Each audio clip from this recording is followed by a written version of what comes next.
രാവിലെ ഏകദേശം 10 മണിയോടുകൂടി പെരുമ്പാവൂരുള്ള തന്റെ വസതിയിലേക്ക് ബിഷപ്പ് മാത്യൂസ് ജേക്കബ് എത്തിയ സമയത്തായിരുന്നു അസ്വാഭാവികമായ നിലയിലുള്ള ഒരു രൂക്ഷഗന്ധം അനുഭവപ്പെട്ടത്.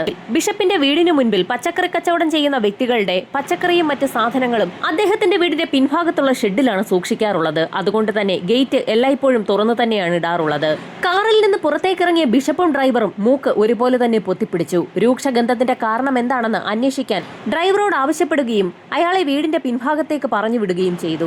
വീടിന്റെ പരിസരത്ത് നിൽക്കാൻ പോലും കഴിയാത്ത സാഹചര്യമായതുകൊണ്ട് തന്നെ ബിഷപ്പ് മാത്യൂസ് ജേക്കബ് ഗേറ്റ് വിട്ട് പുറത്തേക്കിറങ്ങി സമീപത്തുള്ള ഹോട്ടലിലെത്തി ഹോട്ടലുടമയോടും വിവരം പറഞ്ഞു. വീടിന്റെ പിൻഭാഗത്തെ പച്ചക്കറികൾ വെക്കുന്ന ഷെഡിൽ എലിയോ മറ്റോ ചത്തുകിടക്കുന്നതാകുമെന്ന് പറഞ്ഞുകൊണ്ട് ഹോട്ടലുടമയും ബിഷപ്പിന്റെ കോമ്പൗണ്ടിലേക്ക് തിരച്ചിൽ നടത്തുന്നതിനായി കയറി. കോമ്പൗണ്ടിന്റെ പിൻഭാഗത്തുള്ള ഷെഡിൽ പച്ചക്കറി സൂക്ഷിക്കുന്ന പച്ചക്കറി കടക്കാരന്റെ കട ഇതേസമയം അടഞ്ഞുകിടക്കുന്നത് ബിഷപ്പിന്റെ ശ്രദ്ധയിൽപ്പെട്ടു. ഏതാനും നിമിഷങ്ങൾക്കകം തന്നെ വീടിന്റെ പിൻഭാഗത്തേക്ക് തിരച്ചിൽ നടത്തുന്നതിനായി പോയ ഡ്രൈവറും ഹോട്ടലുടമയും തിരികെ മടങ്ങിയെത്തി. രൂക്ഷഗന്ധം വമിക്കുന്നത് ബിഷപ്പിന്റെ വീടിന്റെ പിൻഭാഗത്തുള്ള സെപ്റ്റിക് ടാങ്കിൽ നിന്നാണെന്നും ടാങ്കിനുള്ളിലേക്ക് എന്തോ വീണിട്ടുണ്ടെന്നും തിരച്ചിൽ നടത്താൻ പോയ വ്യക്തികൾ അദ്ദേഹത്തെ അറിയിച്ചു. സെപ്റ്റിക് ടാങ്കിനുള്ളിൽ എന്തോ വീണു എന്ന് കേട്ടപ്പോൾ തന്നെ അച്ഛന് എന്തോ സംശയം തോന്നി. അതിലേക്ക് പെരിച്ചാഴിയോ പൂച്ചയോ ഒന്നും തന്നെ വീഴാൻ യാതൊരു സാധ്യതയുമില്ല. വളരെ ഭംഗിയായി മൂടി അടച്ചു വെച്ചിരിക്കുന്നതാണ് സെപ്റ്റിക് ടാങ്ക്. സംഭവം അറിഞ്ഞ് അവിടെ കൂടിയ ആളുകൾ എല്ലാവരും ചേർന്ന് സെപ്റ്റിക് ടാങ്കിന്റെ ഭാഗം ഒന്നുകൂടി പരിശോധിക്കാൻ തീരുമാനിക്കുകയും ആ വീടിന്റെ പിൻഭാഗത്തേക്ക് പോവുകയും ചെയ്തു. വീടിന്റെ പിൻഭാഗത്തേക്ക് ആളുകൾ തിരച്ചിലിനായി പോയപ്പോൾ ബിഷപ്പും കൂടെ പോയി. അവിടേക്കെത്തിയ നാട്ടുകാർ നടുക്കുന്ന ഒരു കാഴ്ച കണ്ടു. സെപ്റ്റിക് ടാങ്കിന് സമീപമുള്ള പുല്ലിലൊക്കെ രക്തം വീണു കിടക്കുന്നു. ആ കാഴ്ച അവരുടൻ തന്നെ അച്ഛനെ കാണിക്കുകയും ചെയ്തു. എന്തോ അസ്വാഭാവികമായ കാര്യം സംഭവിച്ചിട്ടുണ്ടെന്ന് നാട്ടുകാർക്ക് വ്യക്തമായി. എന്നാൽ സെപ്റ്റിക് ടാങ്കിന്റെ മൂടി അടച്ചു വെച്ചിരിക്കുന്നതിൽ നാട്ടുകാർക്ക് സംശയവും തോന്നി. നാട്ടുകാരുടൻ തന്നെ പോലീസ് സ്റ്റേഷനിൽ വിവരമറിയിക്കുകയും 20 മിനിറ്റിനകം തന്നെ പോലീസ് സംഘം സംഭവസ്ഥലത്തേക്ക് എത്തുകയും ചെയ്തു. അപ്പോഴേക്കും ആ പ്രദേശമാകെ ആളുകളെ കൊണ്ട് നിറഞ്ഞിരുന്നു. എസ്ഐയോട് തന്റെ മനസ്സിൽ തോന്നിയ ഒരു സംശയം ബിഷപ്പ് പറയുകയും ചെയ്തു. 2 ദിവസങ്ങൾക്ക് മുൻപ് അദ്ദേഹം തന്റെ വസതിയിലെത്തിയ സമയത്ത് വീടിന്റെ പിൻഭാഗത്ത് പച്ചക്കറികൾ വെക്കുന്ന ഷെഡിന്റെ ഭാഗത്തുള്ള ഗേറ്റിന്റെ ഒരു ഭാഗം തകർന്ന നിലയിലായിരുന്നു. പച്ചക്കറി വണ്ടി കയറി ഇറങ്ങുന്നതിനിടയിൽ ഗേറ്റ് തകർന്നതാകാമെന്നാണ് താൻ കരുതിയതെന്നും എന്നാൽ ഇപ്പോൾ തനിക്കതിൽ സംശയം തോന്നുന്നു എന്നും ബിഷപ്പ് പോലീസിനെ അറിയിച്ചു. പോലീസ് സംഘം ഉടൻ തന്നെ സെപ്റ്റിക് ടാങ്ക് തുറക്കുന്ന ജോലികൾ നടത്തുന്നതിലേക്ക് ആവശ്യമായ തൊഴിലാളികളെ അവിടേക്ക് വിളിച്ചു വരുത്തി. ഇതിനിടയിൽ വീടിന്റെ പിൻഭാഗത്ത് പച്ചക്കറി വെക്കുന്ന ഷെഡും പോലീസ് സംഘം വിശദമായ പരിശോധനയ്ക്ക് വിധേയമാക്കി. ആ സമയത്തുള്ള ഗ്രില്ല് കുറച്ചു ഭാഗം ചളുങ്ങിയിരിക്കുന്നത് പോലീസിന്റെ ശ്രദ്ധയിലും പെട്ടു. വീടിന്റെ മുൻഭാഗത്തുള്ള പച്ചക്കറി കട നടത്തുന്ന വ്യക്തികളെ പോലീസ് സംഘം ഉടൻ തന്നെ അവിടേക്ക് വിളിപ്പിക്കുകയും അവരെയൊക്കെ ചോദ്യം ചെയ്യുകയും ചെയ്തു.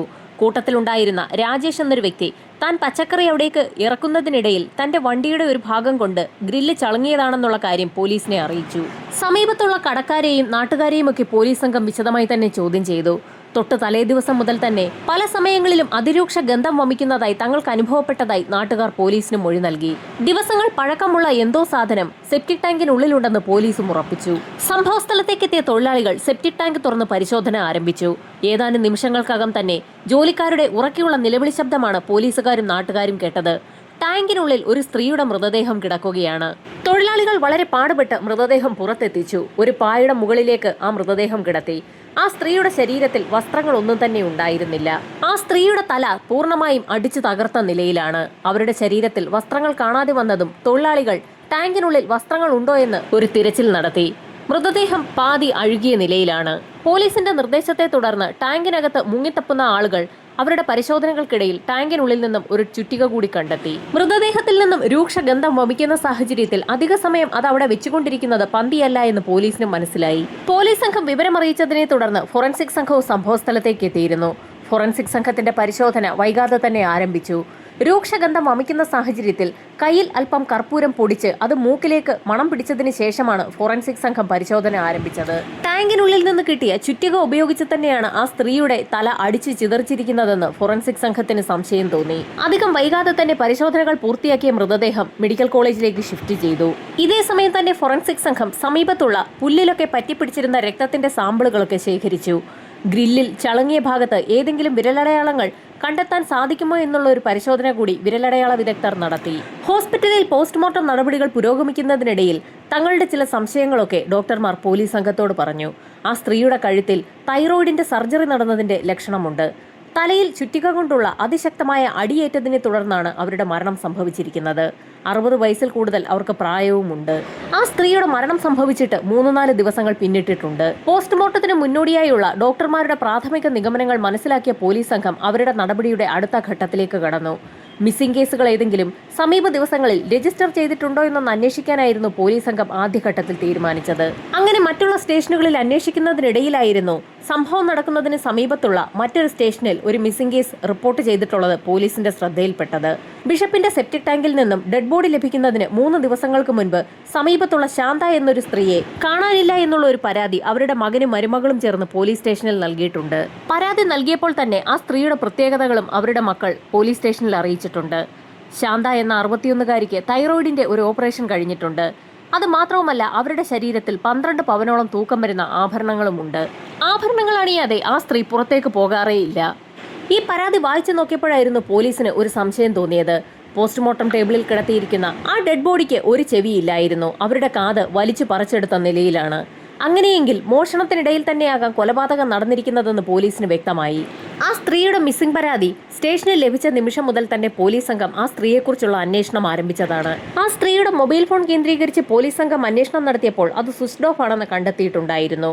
ആ സമയത്തായിരുന്നു അവരുടെ കോൾ ഡാറ്റ റെക്കോർഡുകൾ കേന്ദ്രീകരിച്ച് ഒരു അന്വേഷണം നടത്താൻ സൈബർ സെല്ലിന് നിർദ്ദേശം നൽകിയത്.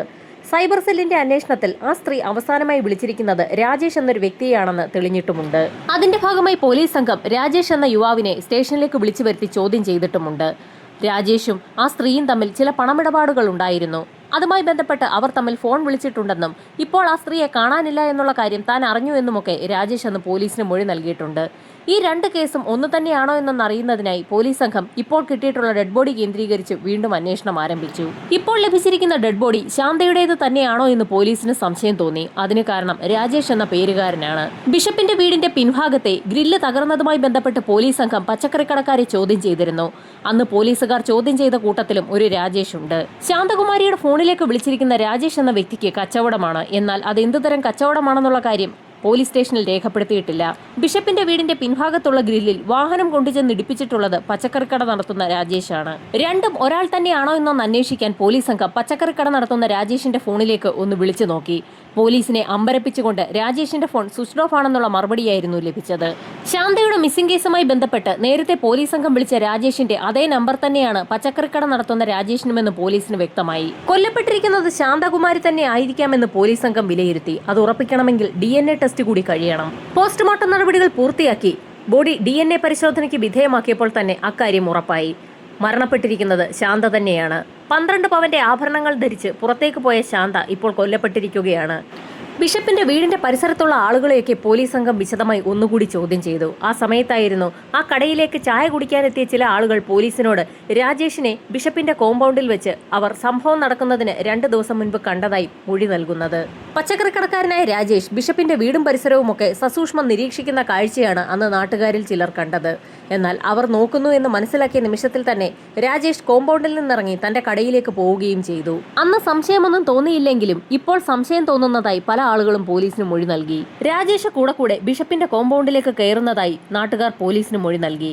അയാൾ എന്തിനായിരിക്കും കോമ്പൗണ്ടിലേക്ക് കയറുന്നതെന്ന് പോലീസിന് സംശയം തോന്നി. രാജേഷിന്റെ ഫോൺ സ്വിച്ച്ഡ് ഓഫ് ആണ്. അവസാനമായി ഓഫായിരിക്കുന്നത് എറണാകുളത്താണ്. പോലീസ് സംഘം മഫ്തിയിൽ എറണാകുളത്തെത്തി റെയിൽവേ സ്റ്റേഷനും ബസ് സ്റ്റാൻഡും ഒക്കെ അരിച്ചുപറക്കി പരിശോധന ആരംഭിച്ചു. ദൂരെ എവിടേക്കോ രക്ഷപ്പെടുന്നതിനായി രാജേഷ് എറണാകുളത്തേക്ക് പോയതായിരിക്കാമെന്ന് പോലീസ് വിലയിരുത്തി. ട്രെയിനിൽ കയറി എവിടേക്കെങ്കിലും രക്ഷപ്പെടാനാണ് സാധ്യത കൂടുതൽ. അക്കാര്യം മനസ്സിലാക്കിയ പോലീസ് സംഘം എറണാകുളം സ്റ്റേഷനിലെ പോലീസുകാരുടെ സഹായത്തോടുകൂടി തന്നെ നോർത്തും സൗത്തും സ്റ്റേഷനുകൾ നിരീക്ഷണത്തിലാക്കി. പിടികിട്ടപ്പുള്ളിയാണ് രാജേഷ് എന്നൊരു വാർത്ത പോലീസ് കൊടുത്തിട്ടില്ലെങ്കിൽ പോലും പോലീസ് അവരുടെ വാട്സ്ആപ്പ് ഗ്രൂപ്പുകളിൽ രാജേഷിന്റെ ഫോട്ടോ നല്ല രീതിയിൽ തന്നെ പ്രചരിപ്പിച്ചിട്ടുണ്ട്. റെയിൽവേ സ്റ്റേഷന് പുറമെ KSRTC സ്റ്റാൻഡും കൂടി പോലീസ് സംഘം നിരീക്ഷണത്തിലാക്കി. പോലീസ് സംഘം രാവും പകലും നിരീക്ഷിക്കുന്നതിനിടയിലായിരുന്നു സൈബർ സെല്ലിന്റെ ഭാഗത്തു നിന്നും നിർണായകമായൊരു വിവരം പോലീസിനെ തേടിയെത്തുന്നത്. സ്വിച്ച്ഡ് ഓഫ് ആക്കിയിരുന്ന രാജേഷിന്റെ മൊബൈൽ ഫോൺ ഇപ്പോൾ ഓൺ ആയിരിക്കുകയാണ്. എറണാകുളത്തെ മറൈൻ ഡ്രൈവിൽ വെച്ചാണ് അത് ഓൺ ആയിരിക്കുന്നത്. മറൈൻ ഡ്രൈവിന് സമീപത്ത് വെച്ച് മൊബൈൽ ഫോൺ ഓൺ ആക്കിയ രാജേഷ് അയാളുടെ ഫോണിൽ മറ്റൊരു കാര്യം കൂടി ചെയ്തിരിക്കുകയാണ്. എറണാകുളത്ത് നിന്നും ബാംഗ്ലൂരിലേക്ക് KSRTCയിൽ ഒരു ടിക്കറ്റ് കൂടി അയാൾ ബുക്ക് ചെയ്തിട്ടുണ്ട്. സൈബർ പോലീസ് ഉടൻ തന്നെ ആ വിവരം ഫീൽഡിലുള്ള പോലീസുകാരെ അറിയിക്കുകയും ചെയ്തു. അതിവേഗം തന്നെ മറൈൻ ഡ്രൈവ് പോലീസ് സംഘം വളഞ്ഞു. രാജേഷിനെ അതിദൂരത്തു നിന്ന് തന്നെ പോലീസുകാർ കണ്ടു. ഫീൽഡിലുള്ള മറ്റ് പോലീസുകാരെ വിവരമറിയിക്കുന്നതിനായി പോലീസുകാരൻ തന്റെ കൈവശമുണ്ടായിരുന്ന വിസിൽ ഒന്ന് ഊതുകയും ചെയ്തു. വിസിലിന്റെ ശബ്ദം കേട്ട ഉടൻ തന്നെ രാജേഷിന് കാര്യം മനസ്സിലാവുകയും അയാൾ താൻ വന്ന ബൈക്കിൽ തന്നെ അതിവേഗത്തിൽ അവിടെ നിന്ന് പോവുകയും ചെയ്തു. രാജേഷിനെ കണ്ട പോലീസുകാരൻ അയാളുടെ വാഹനത്തിൽ രാജേഷിനെ പിന്തുടർന്നു. ആ സമയം തന്നെ വയർലെസ് സെറ്റിലൂടെ രാജേഷ് രക്ഷപ്പെടാൻ ശ്രമിക്കുന്ന കാര്യം ഫീൽഡിലുള്ള മുഴുവൻ പോലീസുകാർക്കും റിപ്പോർട്ട് ചെയ്യുകയും ചെയ്തു. ഒരുപാട് സമയത്തെ ചേസിന് ശേഷം പോലീസ് സംഘം സംഘം രാജേഷിനെ എറണാകുളത്തെ MG റോഡിലിട്ട് പിടികൂടി. കസ്റ്റഡിയിലെടുത്ത രാജേഷിനെ പോലീസ് സംഘം സ്റ്റേഷനിലെത്തിച്ച് വിശദമായി തന്നെ ചോദ്യം ചെയ്തു. ആദ്യഘട്ടത്തിൽ തനിക്കൊന്നും അറിയില്ല എന്ന് രാജേഷ് ഉറപ്പിച്ചു പറഞ്ഞു. ഒടുവിൽ പോലീസുകാരുടെ കർക്കശമായ ചോദ്യം ചെയ്യലുകൾക്ക് മുൻപിൽ പിടിച്ചു നിൽക്കാൻ കഴിയാതെ രാജേഷ് പല കഥകളും പറഞ്ഞു തുടങ്ങി. അയാൾ തന്നെയാണ് ശാന്തയെ കൊലപ്പെടുത്തിയത്. സ്വർണ്ണവില കുതിച്ചുയരുന്ന സാഹചര്യത്തിൽ ശാന്തയുടെ ശരീരത്തിലുണ്ടായിരുന്ന ആഭരണങ്ങൾ തന്നെ കൂടുതൽ മോഹിപ്പിച്ചു എന്ന് അയാൾ പോലീസിനോട് പറഞ്ഞു. 12 പവനോളം തൂക്കം വരുന്ന ആഭരണങ്ങളാണ് ശാന്ത സ്ഥിരമായി ധരിക്കാറുള്ളത്. അക്കാര്യം രാജേഷിനും നന്നായി അറിയാം. തന്റെ പച്ചക്കറി കച്ചവടവുമായി ബന്ധപ്പെട്ട് രാജേഷ് പലപ്പോഴും ശാന്തകുമാരിയുടെ കയ്യിൽ നിന്നും പണം വാങ്ങാറുണ്ട്. പണമിടപാട് സുഗമമായി നടക്കുന്ന സാഹചര്യത്തിൽ രാജേഷിനെ ശാന്തയ്ക്ക് തീർത്തും വിശ്വാസവുമായിരുന്നു. ആ വിശ്വാസം മുതലെടുത്തുകൊണ്ട് തന്നെ ശാന്തയുടെ സ്വർണ്ണാഭരണങ്ങൾ കൈക്കലാക്കിയാൽ തന്റെ കടങ്ങളൊക്കെ വീട്ടാൻ കഴിയുമെന്ന് രാജേഷ് മനസ്സിൽ ഉറപ്പിച്ചു. അങ്ങനെ മറ്റാരോടും ആലോചിക്കാതെ തന്നെ രാജേഷ് ഒരു പ്ലാൻ ഉണ്ടാക്കിയെടുത്തു. ആദ്യഘട്ടത്തിൽ അയാളുടെ മനസ്സിലേക്ക് വന്ന ചോദ്യം ശാന്തയെ കൊലപ്പെടുത്തി കഴിഞ്ഞാൽ മൃതദേഹം എവിടെ മറവ് ചെയ്യുമെന്നുള്ളതായിരുന്നു. അത് തന്നെ ആലോചിച്ചു കൊണ്ടിരിക്കുന്നതിനിടയിലായിരുന്നു ഒരു ദിവസം പച്ചക്കറി ബിഷപ്പിന്റെ വീടിന്റെ പിൻഭാഗത്തുള്ള ഷെഡിൽ കൊണ്ടുവെക്കുന്നതിനിടയിൽ വീടിന്റെ പിൻഭാഗത്തുള്ള സെപ്റ്റിക് ടാങ്കിലേക്ക് രാജേഷിന്റെ ശ്രദ്ധ പതിയുന്നത്. റോഡിൽ നിന്ന് നോക്കിക്കഴിഞ്ഞാൽ സെപ്റ്റിക് ടാങ്ക് ആർക്കും കാണാൻ കഴിയില്ല. വീടിന്റെ വലിയൊരു മറവ് തന്നെ ആ ടാങ്കിനുണ്ട്. ആ ടാങ്കിൽ മൃതദേഹം നിക്ഷേപിച്ചു കഴിഞ്ഞാൽ ആരും അറിയില്ല എന്ന് രാജേഷ് ഉറച്ചു വിശ്വസിച്ചു. സെപ്റ്റിക് ടാങ്കിൽ കിടന്ന് ശാന്തകുമാരിയുടെ മൃതദേഹം ദ്രവിച്ചില്ലാതായി തീരും. 10-20 വർഷം കഴിയുമ്പോഴായിരിക്കും ടാങ്ക് പിന്നീട് തുറക്കുക. ആ സമയത്ത് അഥവാ എല്ലിൻകൂടുകളോ തലയോട്ടിയോ കിട്ടിയാലും അത് ആരുടേതാണെന്ന് കണ്ടെത്താൻ ആർക്കും കഴിയില്ല എന്നും രാജേഷ് വിശ്വസിച്ചു. ഡെഡ് ബോഡി കിട്ടാത്തിടത്തോളം കാലം ശാന്തകുമാരി മരണപ്പെട്ടു എന്നുള്ള കാര്യം ആരും തന്നെ മനസ്സിലാക്കുകയുമില്ല. എങ്കിൽ പോലും ശാന്തകുമാരിയെ കൊലപ്പെടുത്തിയ ശേഷം അവരുടെ മൃതദേഹം സെപ്റ്റിക് ടാങ്കിന് സമീപം വരെ എത്തിക്കുന്ന സാഹചര്യത്തിൽ ഏതൊക്കെ വ്യക്തികൾ തന്നെ കാണാൻ സാധ്യതയുണ്ടെന്ന് മനസ്സിലാക്കുന്നതിനും അതേക്കുറിച്ച് പഠിക്കുന്നതിനും വേണ്ടിയാണ് രാജേഷ് പലപ്പോഴും ബിഷപ്പിന്റെ കോമ്പൗണ്ടിലേക്ക് കടന്നു കയറിയതും പരിസരമൊക്കെ നിരീക്ഷിച്ചതും. അധികം ആരുടെയും ശ്രദ്ധയിൽപ്പെടാത്ത സ്ഥലത്ത് തന്നെയാണ് സെപ്റ്റിക് ടാങ്ക് ഉള്ളത്. രാജേഷ് പലപ്പോഴും പച്ചക്കറി വെക്കുന്നതിനായി ആ കോമ്പൗണ്ടിലേക്ക് കയറാറുള്ളത് കൊണ്ട് തന്നെ ആരും സംശയിക്കില്ല എന്നും അയാൾക്ക് ഉറപ്പായിരുന്നു. എല്ലാ കാര്യങ്ങളും തനിക്ക് അനുകൂലമാണെന്ന് മനസ്സിലാക്കിയ രാജേഷ് അതിനായി ഒരു ദിവസം തിരഞ്ഞെടുത്തു. താൻ കടം വാങ്ങിയ പണം തിരികെ തരാമെന്ന് പറഞ്ഞുകൊണ്ട് ശാന്തകുമാരിയെ ഫോൺ വിളിക്കുകയും ചെയ്തു. ഫോൺ വിളിച്ച നിമിഷത്തിൽ തന്നെ ശാന്തകുമാരി തന്റെ പണം കിട്ടുമല്ലോ എന്നോർത്ത് രാജേഷിനെ കാണാനെത്തി. പണം വീട്ടിലാണ് ഇരിക്കുന്നതെന്നും വാഹനത്തിൽ തന്റെ വീട്ടിലേക്ക് പോകാമെന്നും പറഞ്ഞുകൊണ്ട് ശാന്തകുമാരിയെയും കാറിൽ കയറ്റി രാജേഷ് അവിടെ നിന്നും പുറപ്പെട്ടു. തീർത്തും വിജനമായ ഒരു സ്ഥലത്തെത്തിയപ്പോൾ രാജേഷ് തന്റെ വണ്ടിക്ക് എന്തോ മിസ്സിംഗ് ഉണ്ടെന്ന് പറഞ്ഞുകൊണ്ട് വാഹനം നിർത്തുകയും ചെയ്തു. വാഹനം നിർത്തി പുറത്തേക്കിറങ്ങിയ രാജേഷ് ആ പ്രദേശത്തൊന്നും ആളുകളില്ല എന്ന് ഉറപ്പിക്കുന്നതിനായി വെറുതെ അവിടേക്ക് ഒന്ന് കറങ്ങി. ശേഷം ശാന്തകുമാരി ഇരിക്കുന്ന സീറ്റിന്റെ ഭാഗത്തേക്ക് എത്തിയതും രാജേഷിനോട് ശാന്തകുമാരി എന്തോ ചോദിക്കാൻ വായ തുറന്നതും അപ്രതീക്ഷിതമായി രാജേഷ് അതിവേഗത്തിൽ തന്നെ ശാന്തകുമാരിയുടെ കഴുത്തിലേക്ക് പിടിമുറുക്കി. ഏതാനും നിമിഷങ്ങൾക്കകം തന്നെ ശാന്ത നിശ്ചലയായി. ശാന്തയുടെ മരണം ഉറപ്പാക്കിയ ശേഷം മുൻഭാഗത്തിരുന്നിരുന്ന ശാന്തയുടെ ഡെഡ് ബോഡി കാറിന്റെ പിൻസീറ്റിലേക്ക് കിടത്തുകയും രാജേഷ് അതിവേഗതയിൽ അവിടെ നിന്നും കാർ ഓടിച്ചു പോവുകയും ചെയ്തു. നഗരത്തിലൊക്കെ ഒന്ന് കറങ്ങിയതിനു ശേഷം അന്നത്തെ പകൽ തന്നെ രാജേഷ് ബിഷപ്പിന്റെ വീടിന് സമീപമെത്തി. ബിഷപ്പിന്റെ വീട്ടിൽ ചില നവീകരണ പ്രവർത്തനങ്ങൾ നടക്കുന്നത് കൊണ്ട് തന്നെ ഗേറ്റ് എപ്പോഴും തുറന്നു കിടക്കുകയാണ് പതിവ്. എന്നാൽ അന്ന് രാജേഷിന്റെ ഭാഗ്യത്തിന് അവിടെ ജോലിക്കാരൊന്നും തന്നെ ഉണ്ടായിരുന്നില്ല. സാധാരണയായി പ്രധാന ഗേറ്റിന് സമീപം വാഹനം നിർത്തിയതിനു ശേഷമാണ് പച്ചക്കറി ചാക്കുകൾ പിൻഭാഗത്തുള്ള ഷെഡിലേക്ക് രാജേഷ് കൊണ്ടുപോകാറുള്ളത്. എന്നാൽ അന്ന് ശാന്തയുടെ മൃതദേഹം വീടിന്റെ പിൻഭാഗത്തെ സെപ്റ്റിക് ടാങ്കിന് സമീപം എത്തിക്കേണ്ടതുകൊണ്ട് തന്നെ രാജേഷ് ആരുടെയും ശ്രദ്ധയിൽപ്പെടാതെ തന്നെ തന്റെ വാഹനം ആ കോമ്പൗണ്ടിനുള്ളിലേക്ക് ഓടിച്ചു കയറ്റി. കോമ്പൗണ്ടിനുള്ളിൽ ആ കാർ കടന്നു കഴിഞ്ഞാൽ പിന്നീട് വലിയ മതിൽക്കെട്ടുകൾ ഉള്ളതുകൊണ്ട് തന്നെ പുറത്തു നിൽക്കുന്ന ആർക്കും രാജേഷിനെയോ ആ വാഹനമോ കാണാൻ സാധിക്കില്ല. വാഹനത്തിൽ നിന്നും ശാന്തകുമാരിയുടെ മൃതദേഹം രാജേഷ് പുറത്തേക്കിറക്കി സമീപത്തുള്ള പുല്ലിൽ കിടത്തി. ആ സമയത്തായിരുന്നു ആ സ്ത്രീ ഒന്ന് അനങ്ങുന്നത് അയാളുടെ ശ്രദ്ധയിൽപ്പെട്ടത്. ശാന്തകുമാരിയുടെ മരണം സംഭവിച്ചിട്ടില്ല എന്നുറപ്പായ രാജേഷ് കൈവശം കരുതിയിരുന്ന ചുറ്റിക ഉപയോഗിച്ച് ശാന്തകുമാരിയുടെ തലയിലേക്ക് ആഞ്ഞടിച്ചു. ഏതാനും നിമിഷങ്ങൾക്കകം തന്നെ അവർ നിശ്ചലയായി. അതിനുശേഷം സെപ്റ്റിക് ടാങ്കിന്റെ മൂടി രാജേഷ് തള്ളിമാറ്റി. സെപ്റ്റിക് ടാങ്കിന്റെ മൂടി തള്ളിമാറ്റാൻ കഴിയുമോ എന്നുള്ളതൊക്കെ നേരത്തെ തന്നെ രാജേഷ് മനസ്സിലാക്കിയിരുന്നു. ശാന്തയുടെ മൃതദേഹം ടാങ്കിനുള്ളിലേക്ക് ഇട്ടുകഴിഞ്ഞാൽ ഏതെങ്കിലും കാരണവശാൽ അവരുടെ ശരീരം ആരെങ്കിലും തിരിച്ചറിഞ്ഞാലോ എന്ന് ഭയം തോന്നിയ രാജേഷ് അവരുടെ ശരീരത്തിലുണ്ടായിരുന്ന വസ്ത്രങ്ങളൊക്കെ അഴിച്ചുമാറ്റി. ശേഷം അവരുടെ ആഭരണങ്ങളും അഴിച്ചെടുത്തു. ആഭരണങ്ങൾ അഴിച്ചെടുക്കുന്നതിനിടയിലായിരുന്നു ഒരു കാതിലെ കമ്മൽ ഊരിയെടുക്കാൻ വളരെ പ്രയാസം തോന്നിയത്. മരണപ്പെട്ട ശാന്തയ്ക്ക് ഇനി എന്തിനാണ് കാതും കമ്മലുമൊക്കെ എന്ന് തോന്നിയ നിമിഷത്തിൽ തന്നെ രാജേഷ് ആ സ്ത്രീയുടെ ഒരു കാതിലെ കമ്മൽ വലിച്ചു പൊട്ടിച്ചെടുത്തു. ആ നിമിഷത്തിൽ അവരുടെ ചെവിയുടെ ഒരു ഭാഗം കൂടി അടർന്നുപോയി. ശാന്തയുടെ വസ്ത്രങ്ങളും ആഭരണങ്ങളുമെല്ലാം നേരത്തെ കയ്യിൽ കരുതിയിരുന്ന ബാഗിലേക്ക് രാജേഷ് മാറ്റുകയും ചെയ്തു. അതിനുശേഷം അവരുടെ മൃതദേഹം വലിച്ചിഴച്ച് ആ ടാങ്കിനുള്ളിലേക്ക് ഇട്ടു. സെപ്റ്റിക് ടാങ്കിലേക്ക് ബോഡി വീണ സമയത്തുള്ള ശബ്ദം ആരെങ്കിലും കേട്ടോ എന്നറിയുന്നതിനായി ഷെഡിന് സമീപത്തെത്തിയ രാജേഷ് മതിലിന് മുകളിലൂടെ പുറത്തു നിൽക്കുന്ന ആളുകളെയൊക്കെ ശ്രദ്ധിച്ചു. എന്നാൽ ആ സമയത്തൊന്നും അവിടെയെങ്ങും ആരും ഉണ്ടായിരുന്നില്ല. അതുകൊണ്ട് തന്നെ ഡെഡ് ബോഡി ടാങ്കിനുള്ളിലേക്ക് വീണ ശബ്ദം ആരും തന്നെ കേട്ടതുമില്ല.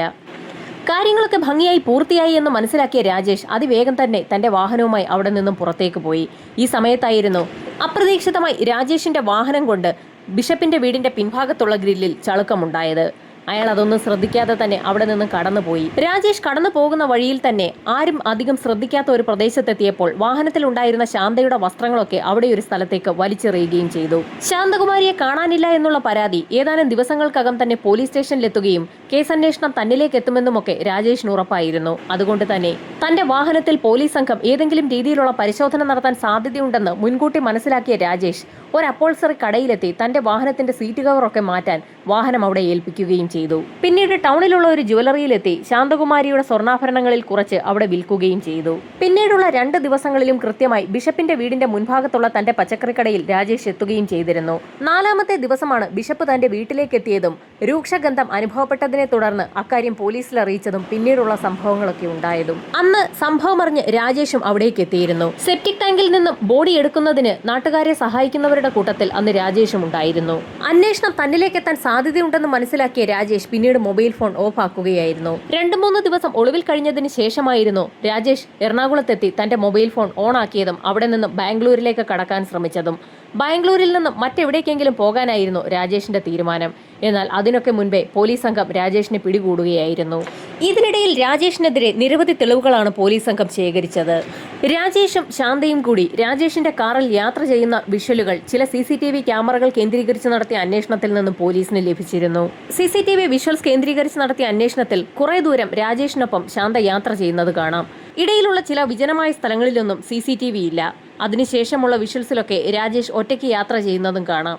അതിനിടയിലുള്ള സ്ഥലത്ത് എവിടെ വെച്ചോ ശാന്ത മിസ്സിംഗ് ആണെന്നുള്ള കാര്യം നേരത്തെ തന്നെ പോലീസിന് മനസ്സിലായിരുന്നു. രാജേഷിന്റെ കാർ കേന്ദ്രീകരിച്ച് ഫോറൻസിക് സംഘവും പോലീസുകാരും നടത്തിയ തിരച്ചിലിൽ പല കാര്യങ്ങളും കണ്ടെത്തിയിരുന്നു.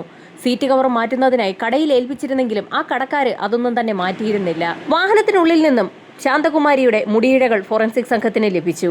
ഇതിനു പുറമെ സെപ്റ്റിക് ടാങ്കിന് സമീപത്ത് നിന്ന് കിട്ടിയ രക്തത്തുള്ളികൾ DNA പരിശോധനയിൽ ശാന്തകുമാരിയുടേത് തന്നെയെന്ന് തെളിഞ്ഞിരുന്നു. ഈ തെളിവുകളൊക്കെ ലഭിച്ചതിന് ശേഷമാണ് യഥാർത്ഥത്തിൽ പോലീസ് സംഘം മറൈൻ ഡ്രൈവിൽ ഒളിച്ചു നിൽക്കുകയായിരുന്ന രാജേഷിനെ പിടികൂടിയത്. രാജേഷിന്റെ കുറ്റസമ്മത മൊഴി രേഖപ്പെടുത്തിയ പോലീസ് സംഘം തെളിവെടുപ്പ് പൂർത്തിയാക്കി കുറ്റപത്രം ഇപ്പോൾ കോടതിയിൽ സമർപ്പിച്ചിരിക്കുകയാണ്. വിചാരണ ഉടൻ തന്നെ ആരംഭിക്കുന്ന സാഹചര്യത്തിൽ രാജേഷിനുള്ള ശിക്ഷ എന്താണെന്നുള്ളത് വരും ദിവസങ്ങളിൽ തന്നെ കാത്തിരുന്ന് കാണാം.